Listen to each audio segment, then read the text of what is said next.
clocks, cameras, surgical instruments, and a magnifying glass. These are just some of the inventions we have Muslim scholars to thank for. An art exhibition exploring the history of Islam throughout Europe has opened in Belgium's capital. But it's not only about what European culture has benefited from Islamic influences. The touring exhibition Islam, It's Also Our History, tells the story of a 12 centuries-long Islamic presence on European soil. The show that opened in Brussels shows how Islam has shaped Western culture in areas ranging from medicine, philosophy and architecture. Its content may be complex, but its goal is simple, showing Europeans that Islam is part of their history too. It's important to have some kind of pedagogical approach, some kind of dialogue. And the exhibition is meant to do precisely that, to show that Muslims are very much part of Europe, that they belong here, that it's a very old presence on the European soil, that they had an important influence and impact on this civilization. The exhibit also takes on difficult issues like the violence said to be done in the name of Islam. One installation in particular sparked a debate and even offended some. The unfortunate thing about a tour is that the exhibition ended with a so-called artwork that portrayed a Louis Vuitton case containing explosives. That was one of the scariest moments I've experienced in recent years. It was very confrontational, especially as I had the feeling that through this exhibition, they wanted to make a link between Islam and what has been happening recently worldwide. As it's currently the last exhibit seen when touring the exhibition, organisers are considering moving it to a different point to give it less psychological weight. But they say, in the current climate, a conversation of this kind is a must. You have reactions from all sides. So what I do, I welcome these discussions. I want to show that it's not like this, that the historical reality is different, that violence is not a monopoly of the Muslims, you know. But most visitors agree that the time has come for European Muslims and non-Muslims to start embracing their long shared heritage.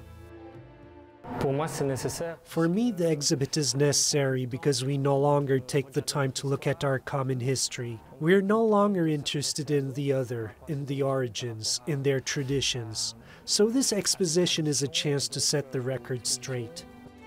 With this exhibition, organisers aimed to promote knowledge and understanding. But it makes one wonder if they achieved it. It certainly does make one wonder if they have achieved it. Joining me now to further discuss this is the curator of Islam. It's also our history exhibition, Isabelle Benoit. Welcome, Isabelle. I want to start off by asking you the sincere and true motives of this exhibition. Islam, it's also our history. Europe and its Muslim legacy is a civilization exhibition which is currently presented in Brussels. It is a European project which aims to present the diversity of Muslim legacies on the European continent. Okay, we're talking about the Muslim legacy here. I'm aware that there's a very controversial installation that is situated within this exhibition. Tell me more about that. But first of all, I would like to underline that we work with this exhibition on a very long history. We are talking about 3 different legacies. I mean the Arabian legacy in the Iberian Peninsula. After we talk about the Ottoman legacy and then about the colonial legacy on the European soil. The contemporary part is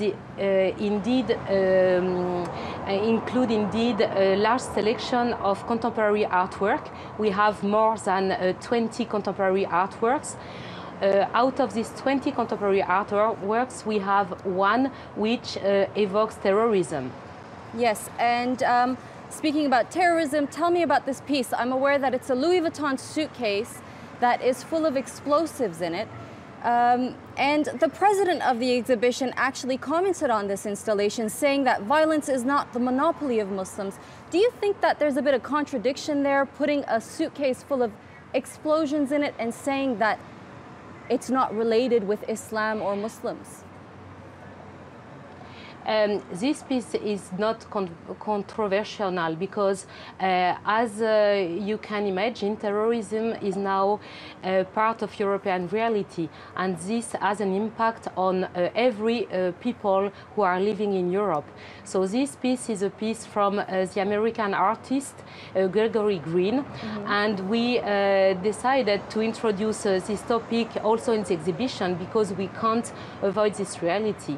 Most of the public perfectly understand our position, since we are presenting also a lot of other pieces of art, and we present a really diverse vision of Islam in Europe. Yes, but you realize that this art piece itself kind of generalizes Muslims, saying that, you know, this is a part of their history, because the exhibition itself is speaking about the inventions that Muslims have come up with over the years. We're talking about centuries here.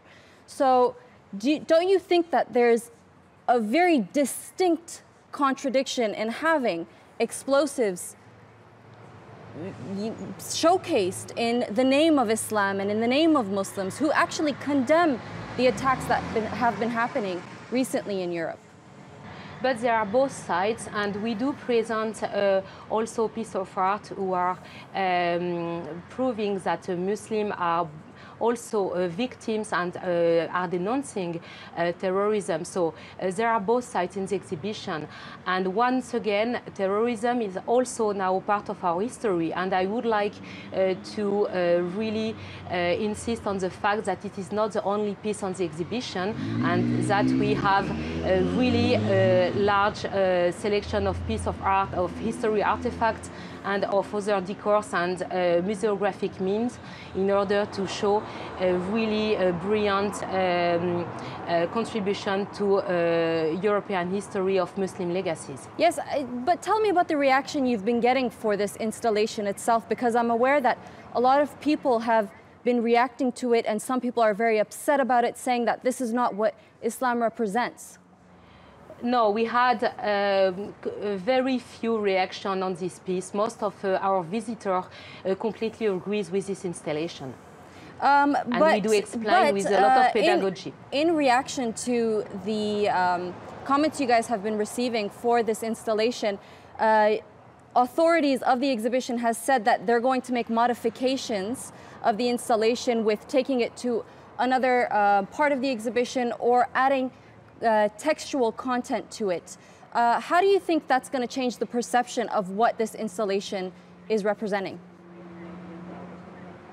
Of course, because we decided to move the installation in order to avoid that the last view of the visitor to the exhibition would be this piece. And, but this piece has been moved from very few meters. It is still in the same section, which is entitled living together, and it's a question of how can we and do we have enough strength to carry on our living together even with terrorism. And we had a text about the piece of art, because we had only the title from the artist and the name from the artist. Yes, but so don't you think that that's the only thing we changed? All the reaction that it's getting, or all the controversy that it's stirred up, is taking away from the actual meaning of the exhibition that you guys are trying to put out there, which is a positive meaning. Not at all, because the exhibition is large enough and the audience is intelligent enough to make a distinction between one piece and the other topics presented in the exhibition. I want to wrap it up by asking you what you think about the contributions of Muslims in Europe today, because we're showcasing what Muslims have done over the years in this exhibition, but we're kind of putting a curtain over what Muslims have been doing in Europe today, because there's millions of Muslim citizens in Europe, and I want to get your thoughts on that. So the aim of the exhibition was to show first the long history of this common contribution. So that's the first point. And the current contribution, we don't answer the question, but we leave artists to give some proposals and to make people reflecting about how do Muslims contribute to contemporary Europe. They contribute in two ways, by being aware of this, both of these three legacies, but also by their current life in European countries. Okay, Isabelle, thank you for joining us. It was a pleasure having you on our show.